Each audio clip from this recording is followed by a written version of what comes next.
ముఖ్యంగా ఇక్కడ రకరకాల గిరిజన తెగలు ఉన్నాయి. అలాగే చాలా మంది మీరు మాట్లాడుతా కుల ధృవీకరణ పత్రాలు చాలా ఇబ్బంది పడతా ఉన్నాయని గతంలో కూడా చెప్పారు, ఇప్పుడు కూడా చెప్తా ఉన్నారు.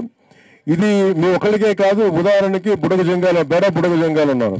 ఒకప్పుడు వాళ్ళు షెడ్యూల్ ట్రైబ్స్ లో ఉండేవాళ్ళు. అటు సైడ్ వాళ్ళకి ఏం చేశారు, అసలు కుల ధృవీకరణ పత్రమే లేదు. వాళ్ళు ఏ కులానికి సంబంధం లేదు. పాపం ఎవరి దగ్గర కూర్చోబెట్టి ఇబ్బందులు కరమైన పరిస్థితులు అందరికీ కుల ధృవీకరణ పత్రాలు ఉన్నాయి. అలాగే ఇక్కడ ఉన్న మీకు ఏవైతే తెగలు ఉన్నాయో వాటికి సంబంధించి ఒకసారి మీకు మిగతా వాళ్ళకి ఇబ్బంది లేకుండా మీకు ఎలాగ కుల ధృవీకరణ పత్రాలు ఇవ్వాలి, మీ బిడ్డలు చదువుకోవడానికి. కానీ ఇది పోయినసారి వచ్చాను, నేను మాటలు విన్నాను. ఈసారి నేను ప్రభుత్వంలో ఉన్నాను కాబట్టి దీన్ని ముందుకు తీసుకెళ్లే బాధ్యత మేము తీసుకుంటాను. అలాగే మీరు అడుగుతున్నది పూర్తిగా 100% అది ఎంతవరకు పాసిబిలిటీ ఉంది.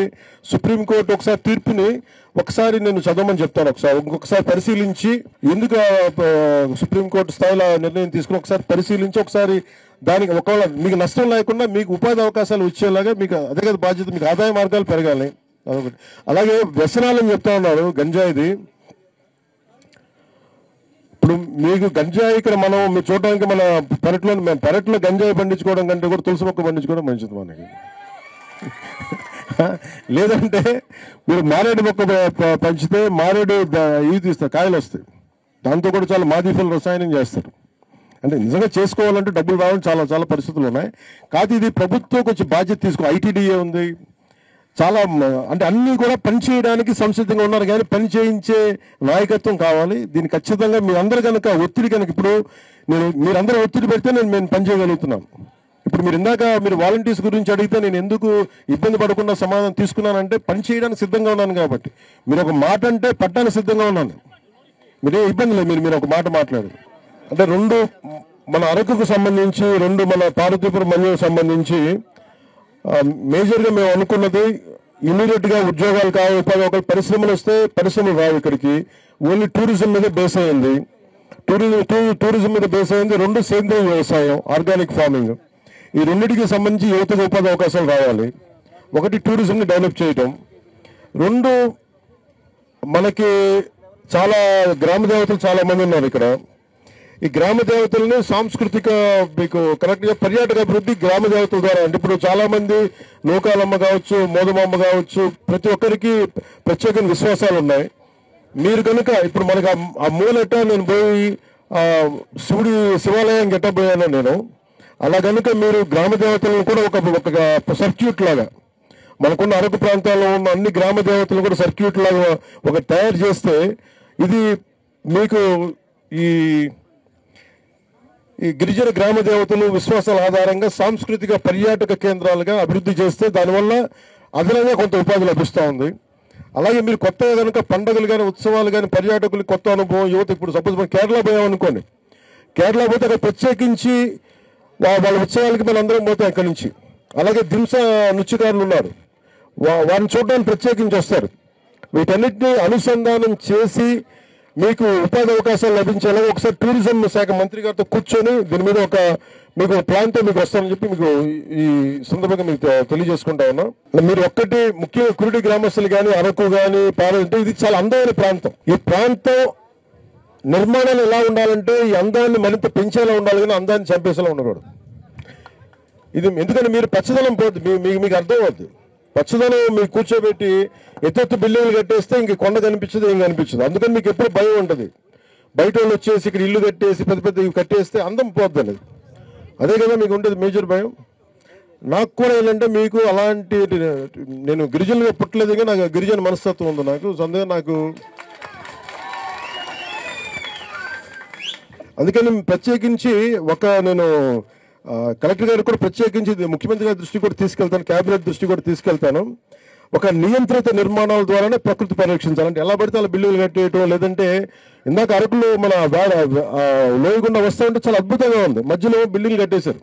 అలా కాకుండా అదే విదేశీ, ఇప్పుడు ఉదాహరణకి కేరళ ఉందనుకోండి, కేరళలో అత్తిరిపిల్లి జలపాతం ఉంటుంది, మంచి వాటర్ ఫాల్స్ ఉంటుంది. కేరళ టూరిజం వాళ్ళు ఏం చేస్తారంటే ఇటు సైడ్ అంతా దానికి ఇబ్బంది పెట్టి దానికి చూడటానికి ఇబ్బంది కలిగే చోట ఏ బిల్డింగులు కట్టకూడదు, ఒక రూల్ అది. సో ముఖ్యంగా అరకు అందాలని పరిరక్షించుకోవాలంటే బిల్డింగ్లు రావాలి, మనకి పట్టాలు ఉండాలి, అన్నీ ఉండాలి, కానీ రిసార్ట్స్ రావాలి. కానీ ఆ రిసార్ట్స్ ఎలా ఉండాలి అంటే అది ప్రకృతి అందాన్ని చంపేసేలా ఉండకూడదు, ప్రకృతి అందాన్ని పెంచేలా ఉండాలి. అట్లాగే మన కేరళ మోడల్ దృష్టిలో పెట్టుకుని, అక్కడ విదేశాల మోడల్ కూడా కాదు, కేరళలో చాలా విపరీతంగా ఉంటుంది టూరిజం. ఆ కేరళ మోడల్ దృష్టిలో పెట్టుకుని దీన్ని అట్లా డెవలప్ చేస్తాను మీ అందరికీ మాటిస్తున్నాను నేను. అలాగే అరకు వంటి సహజ సౌందర్యాన్ని కలిగిన ప్రదేశాల్లో, అంటే ఇది నేను మీడియా వాళ్ళ కోసం చదువుతా ఉన్నాను, దుమ్రిగూడ మండలం నుంచి ప్రత్యేకించి ఒక 3 అనుకున్నాం. సేంద్రియ వ్యవసాయం ద్వారా ఆదాయ వృద్ధి, అరకు ప్రాంతపు వాతావరణం, నేల ఔషధ మొక్కలు, పండ్లు, పూలు పెంచేందుకు చాలా అనుకూలమైన వాతావరణం. ఇవి ఇంటి ప్రాంగణంలో లేదా కమ్యూనిటీ స్థలాల్లో సాగు చేయొచ్చు. అలాగే జఫ్రా, ఉసిరి, లెమన్ గ్రాసు, పామ్ రోజా, దవనం వంటి మొక్కలతో పాటు blueberries, dragon fruit, Apple, strawberries, coffee వంటి పండ్లను పెంచగలం. చామంతి, బంతి వంటి పూలను వాణిజ్యపరంగా మనం వాడుకోవడానికి అనుకూలంగా ఉంటాయి. ఇవన్నీ కూడా పంచాయతీరాజ్, అటవీ శాఖల భాగస్వామ్యం ద్వారా మార్కెట్ లింక్ చేసే విధానాన్ని ముందుకు తీసుకెళ్తాం. ఇది జాతీయ ఉపాధి హామీ పథకం నిధులతోటి 3 సంవత్సరాలు నిర్వహణ చేస్తే మీకు జేబు నుంచి డబ్బులు లేకుండా మీకు జాతీయ ఉపాధి హామీ పథకం డబ్బులతోటే మీరు పెంచేలాగా బాధ్యత తీసుకుంటాం. అలాగే రెండోది ఏంటంటే గ్రామ దేవతలు సాంస్కృతిక పునర్జీవనం ద్వారా పర్యాటక అభివృద్ధి. మీరందరికీ చదువుకున్న గిరిజన విద్యార్థులు చాలా మీకు ఎక్కువ అర్థమవుతుంది. గిరిజన గ్రామ దేవతల విశ్వాసాల ఆధారంగా సాంస్కృతిక పర్యాటక కేంద్రాలుగా అభివృద్ధి, పండుగలు, ఉత్సవాల ద్వారా పర్యాటకులకు ఒక మంచి అనుభవం, యువతకి మీ మూలాల పట్ల గౌరవం. అంటే మీరు ఎక్కడికి వెళ్ళినా నాకు ఎంత అద్భుతంగా అనిపిస్తుంటే మీరు పసుపుతో స్వాగతం పలుకుతారు. అది గిరిజన సాంప్రదాయం, గిరిజన తాలూకు సంస్కృతి. సో అది నాకు చాలా అద్భుతంగా అనిపిస్తుంది. నిన్న మన కువి భాషలో నమస్కారాలను వాళ్ళకి జోహార్ అని చెప్పారు. ఎందుకు చెప్పారంటే అది భాషల్ని గౌరవించే సాంప్రదాయం. నేను అలాంటి ఆలోచన విధానం నుంచి వచ్చింది నేను. అందువల్ల నాకు మీ సంస్కృతి సాంప్రదాయాలని పరిరక్షించాలని చెప్పి కూటమి ప్రభుత్వం మనస్ఫూర్తిగా విశ్వసిస్తుంది. దానికి తగ్గట్టుగా మేము ముందుకు తీసుకెళ్తాం. అలాగే నియంత్రిత, అడ్డు అదుపు లేకుండా నిర్మాణాలు, ప్రకృతిని ధ్వంసం చేసేది కాకుండా ప్రకృతిని పరిరక్షించే నిర్మాణాలు ఉండాలి. ఆ నియంత్రణ అభివృద్ధి వల్ల ప్రకృతి సహజ సౌందర్యం కోల్పోవడానికి, జీవ వైద్యం అంటే ఇష్టారాజ్యంగా అనియంత్రిత అభివృద్ధి పట్ల ప్రకృతి అంటే ఇష్టారాజ్యంగా కట్టేస్తే బిల్డింగ్లో జీవ వైవిధ్యం అంతరించిపోద్ది. వన్య ప్రాంతాల మధ్య నిర్మాణాలు ఈ ప్రభావాన్ని మరింత తీవ్రతరం చేస్తాయి.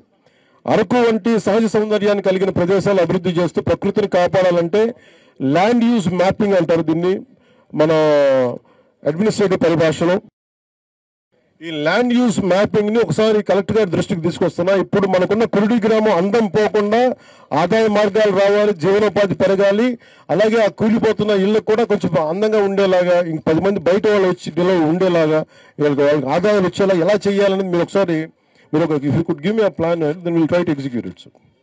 అలాగే పంచాయతీ ఆధ్వర్యంలో నియంత్రిత నిర్మాణ శైలికి ప్రాధాన్యత, అలాగే పర్యాటక కేంద్రాల ప్రణాళికాబద్ధ అభివృద్ధి, అలాగే ఏదైనా సినిమా షూటింగ్లకి రావాలనుకున్నా, ఎందుకంటే చాలా డబ్బులు ఎక్కువ వస్తాయి ఇక్కడ. నెంబర్ ఆఫ్ టీవీ సీరియల్స్ వచ్చినా ఇంకోటి వచ్చినా చాలా మీకు ఎక్కువ ఆదాయం వస్తుంది. అలాగే ఇక్కడ ప్రత్యేకించి సినిమాటోగ్రఫీ మంత్రి గారితో కూడా మాట్లాడతాను. ముఖ్యంగా యువతకి ఇంకొక ఉపాధి ఏంటంటే మీరు షూటింగ్లు జరిగితే మీరే ఇక్కడ మీరు కూర్చోబెట్టి కొంత లైటింగ్ అంటే మన సినిమా రంగానికి సంబంధించి ఏదైనా ప్రత్యేకించి ఒక అవుట్డోర్ యూనిట్ ఇక్కడ పెట్టగలిగితే, ఒక 5-6 యూనిట్లు పెట్టగలిగితే చాలా దాదాపు ఒక 2000 మందికి ఉపాధి అవకాశాలు లభించే అవకాశాలు బలంగా ఉన్నాయి. దాని గురించి కూడా ఒకసారి మీకు పరిశీలిస్తాం ఖచ్చితంగా. ఎందుకంటే మీరు చదువుకున్నారు, అలాగే మీకు అభివృద్ధి ఉండాలి మనస్ఫూర్తిగా నేను కోరుకుంటూ, ఇది ప్రత్యేకించి ఈ గ్రామానికి నేను నా తరపు నుంచి ఒక 5 లక్షల రూపాయలు పంచాయతీకి నేను పంపిస్తాను. ఎందుకంటే ఇది నా గుండెల్లో నన్ను ఆదరించిన గ్రామం, ఇది నా కష్టాలను చూపించిన గ్రామం ఇది. అంటే నాకు ఆ నీళ్ళు ఆ రోజు తోడుకుంటే నాకు చాలా బాధ అనిపించింది.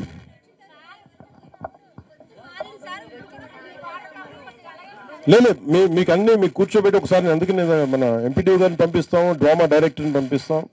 మీరు కూర్చోబెట్టి మీరు నీళ్ళకి ఇబ్బంది ఫస్ట్ మీరు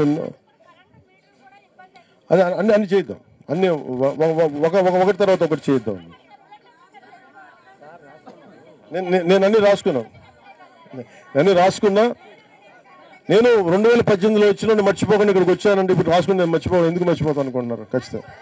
సో మీ అందరికీ ధన్యవాదాలు తెలుపుకుంటూ సెలవు తీసుకున్నాను. జై హింద్.